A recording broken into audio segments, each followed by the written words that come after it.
Alors aujourd'hui, il est primordial de préserver la nature, de préserver l'ensemble de la biodiversité. Malheureusement, il y a des espèces qui sont prioritaires puisque certaines d'entre elles sont plus menacées que les autres. Et l'IUCN, l'Union mondiale pour la nature, en fait le classement en classant les espèces en danger critique d'extinction, en danger ou vulnérables.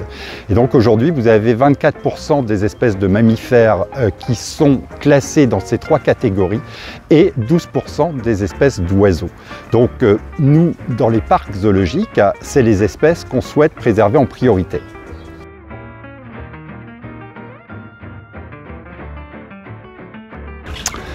Le zoo a, pour moi, deux missions essentielles. C'est participer à la conservation de la biodiversité en maintenant des poules génétiquement viables des espèces les plus menacées, qui ont peu de chances de survivre aujourd'hui dans le milieu naturel. Et la deuxième mission, et qui est pour moi encore plus importante, c'est de faire passer des messages à nos visiteurs, des messages de préservation pour préserver la nature, préserver la biodiversité dans le milieu naturel et aussi par rapport au respect de l'animal, donc une relation homme-animal privilégiée et apaisée.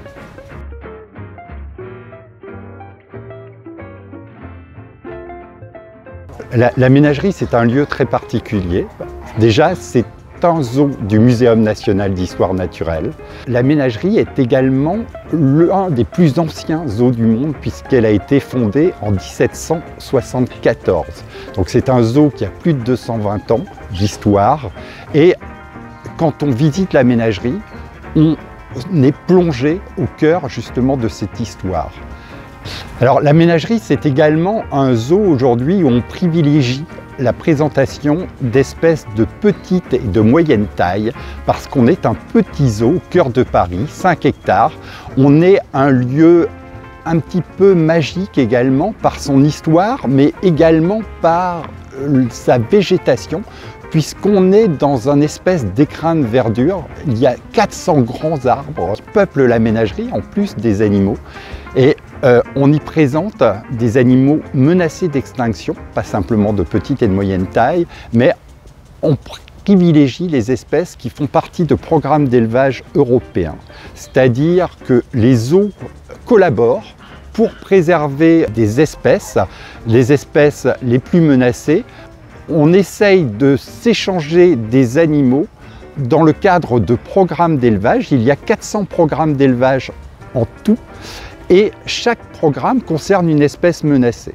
Donc aujourd'hui à la ménagerie, on peut voir 140 espèces et un tiers d'entre elles sont des espèces menacées d'extinction et qui font partie de ces programmes d'élevage européens.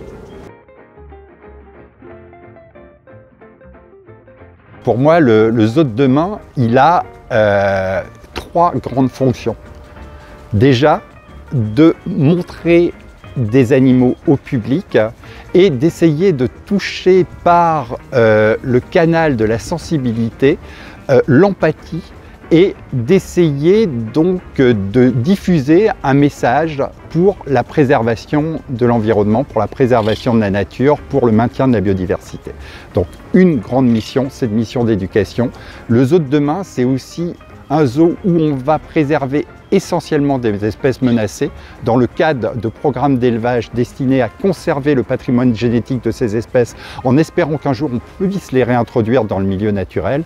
Et le zoo de demain, c'est aussi le zoo du bien-être animal, c'est d'avoir des animaux dans les meilleures conditions par rapport à leurs besoins.